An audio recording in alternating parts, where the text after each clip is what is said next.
Hello students, good morning. Start करते हैं class 11th 12th के लिए फिजिक्स, पेज नंबर 144। तारीख है आज 6 अक्टूबर। देखिए, आपका लेसन 8वां स्टार्ट होता है विद्युत चुंबकीय तरंगे। लेसन 7 आपका समाप्त हो चुका है, प्रत्यावर्ती धारा।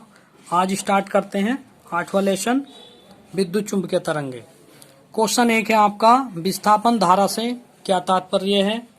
एम्पियर मैक्सवेल परिपथीय नियम प्राप्त कीजिए इसकी सहायता से। तो देखेंगे, विस्थापन धारा किसी संधारित्र की प्लेटों के बीच विद्युत फ्लक्स परिवर्तन के कारण उत्पन्न होने वाली धारा को विस्थापन धारा कहते हैं। ठीक है, देखिए संधारित्र, जैसे मान लो कि संधारित्र है, ये आपके सामने संधारित्र रखा हुआ है, ये संधारित्र की प्लेटें हैं। तो इस संधारित्र के कारण प्लेटों के बीच विद्युत फ्लक्स परिवर्तन के कारण उत्पन्न होने वाली धारा को विस्थापन धारा कहते हैं। इसे आईडी से प्रदर्शित करते हैं। समझ में आया? नेक्स्ट देखेंगे, हेडिंग डालेंगे एम्पियर मैक्सवेल परिपथीय समीकरण। अब इस समीकरण को हम प्राप्त करेंगे, बहुत आसान है।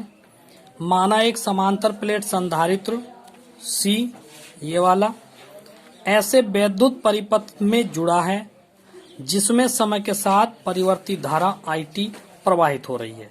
कहने का मतलब, ये कोई संधारित्र रखा हुआ आपके सामने, इसमें जो है इसकी धारिता C है और ये ऐसे परिपथ से जुड़ा हुआ है जिसमें समय के साथ जो है धारा में परिवर्तन हो रहा है। समय के साथ जो धारा है वो IT है, उसमें परिवर्तन हो रहा है और परिवर्तन के कारण उसमें एक धारा प्रवाहित हो रही है। संधारित्र के बाहर R दूरी पर, संधारित्र के बाहर R दूरी पर कोई बिंदु P है जिस पर हमें चुंबकीय क्षेत्र की तीव्रता ज्ञात करनी है।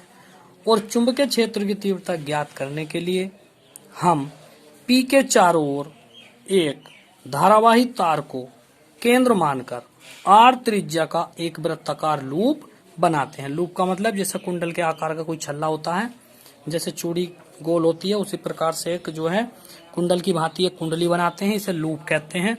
एक लूप बनाते हैं जिसकी त्रिज्या R हो जाती है और यह लूप P से होकर जाता है। ठीक है, और बिंदु P वृत्त की परिधि पर है। अतः एम्पियर के परिपथीय नियम से, जो एम्पियर का परिपथीय नियम पढ़ाया था हमने आपको, शायद 6 पार्ट में पढ़ाया था वो। तो देखिए, एम्पियर का परिपथीय नियम क्या था? वो ये है कि रेखीय समाकलन किसका? चुंबकीय क्षेत्र का। तो चुंबकीय क्षेत्र का रेखीय समाकलन कुल धारा I का μ0 गुना होता है। ये एम्पियर का परिपथीय नियम है। तो नेट धारा इसमें IT है, समय के साथ परिवर्तन के साथ परिवर्ती धारा जो है इसमें IT है। तो ये μ0 गुना होता है चुंबकीय क्षेत्र का रेखीय समाकलन। इसी प्रकार से समाकलन, ये गोल छल्ला जो बनाया हुआ है ये बंद पृष्ठ से संबंध रखता है। ठीक है, तो ये हो गया है चुंबकीय क्षेत्र B डॉट डेल्टा L बराबर B बाहर निकाल लेंगे। समाकलन किसका होगा? dl cos theta. हम जानते हैं कि जिस प्रकार से BA समाकलन डॉट B डॉट DA था BA cos थीटा, उसी प्रकार से BDL हो जाएगा तो BDL cos theta. cos theta का मान 0 हो जाएगा, तो इसका मान होगा BDL। या समाकलन DL होता है 2πr। DL का मतलब पूरा जो है ये वृत्त का पूरा एक बार एक चक्कर होता है, तो इस पूरे चक्कर को क्या कहेंगे? वृत्त की परिधि कहेंगे। और परिधि का सूत्र होता है 2πr, ये वृत्त की परिधि होती है। तो इस प्रकार अतः B dl cos थीटा की जगह पर क्या रख देंगे? 2πr μ0 IT। ये हो गई समीकरण 1। इसी प्रकार से आगे चलेंगे। यदि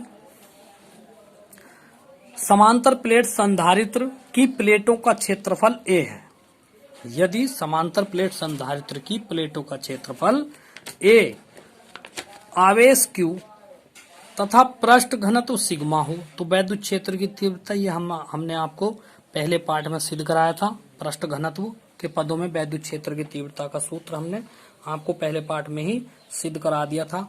तो ये है E बराबर सिग्मा अपॉन एप्सिलॉन 0।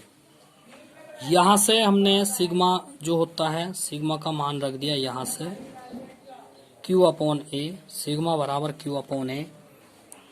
तो सिग्मा की जगह Q अपॉन A रख देंगे तो E का सूत्र बन गया sigma Q upon A epsilon 0, Q upon epsilon 0 A। परंतु गॉस की प्रमेय से, अब गॉस की प्रमेय क्या थी ये आपको सेकंड पार्ट में हमने आपको पढ़ाया है। गॉस की प्रमेय वैद्युत फ्लक्स फाई E बराबर क्या होता है EA, इस प्रकार से। तो फाई E बराबर हो गया, E का मान रखेंगे Q upon epsilon 0 A into A से A क्रॉस हो जाएगा, कट जाएगा।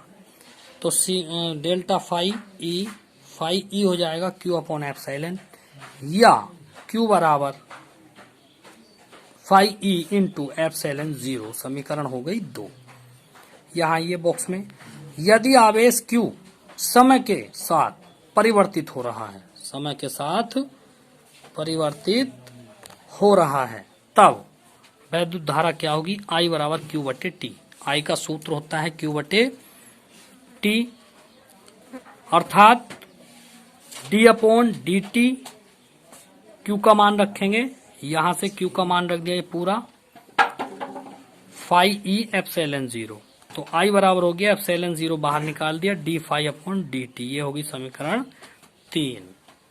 नेक्स्ट पेज 145 लगा दिया है।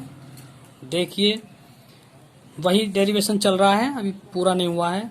किसी परिपथ में आवेश प्रवाह के कारण प्रवाहित धारा को चालन धारा कहते हैं। पीछे भी आपने पढ़ा है कि फ्लक्स परिवर्तन के कारण जो धारा होगी उसे विस्थापन धारा ID कहते हैं।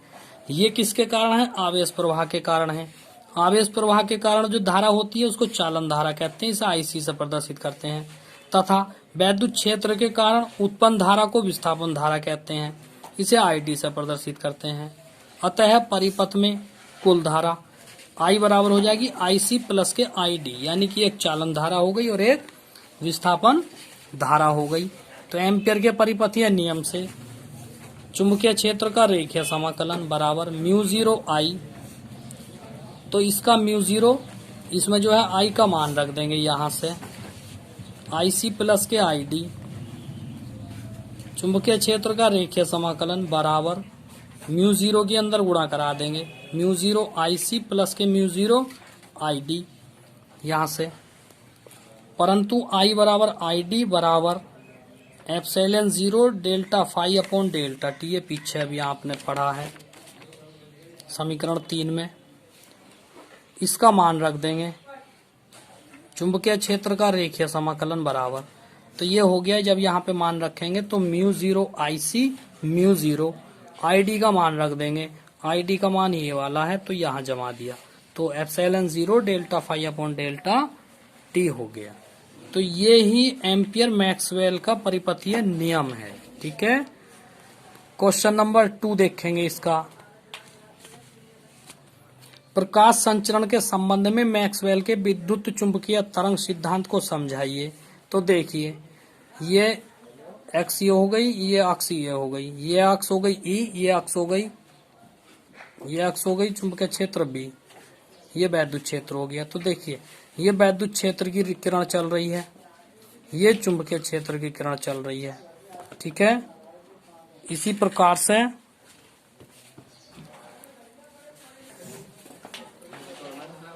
इसके अनुसार जब किसी परिपथ में प्रवाहित धारा बहुत अधिक आवृत्ति से परावर्तित होती है, कहने का मतलब बहुत तेजी के साथ बदलती है, तो उसकी ऊर्जा तरंगों के रूप में उत्सर्जित होने लगती है। इनमें माध्यम की आवश्यकता नहीं होती, इन्हें विद्युत चुंबकीय तरंगे कहते हैं। विद्युत चुंबकीय में एवं विद्युत एवं चुंबकीय क्षेत्र परस्पर लंबवत होते हैं तथा तरंग संचरण की दिशा के लंबवत होते हैं। तो विद्युत चुंबकीय तरंगे निर्वात में इतने मीटर प्रति सेकंड की चाल से चलती हैं, जो निर्वात में प्रकाश की चाल के बराबर होती हैं। अतः मैक्सवेल ने बताया कि प्रकाश विद्युत चुंबकीय तरंगों के रूप में चलता है। आज के लिए इतना ही है, बाकी कल पढ़ाएंगे। सभी बच्चे वीडियो ध्यान से देखें, अच्छी लगे तो लाइक करें, सब्सक्राइब करें। Thank you.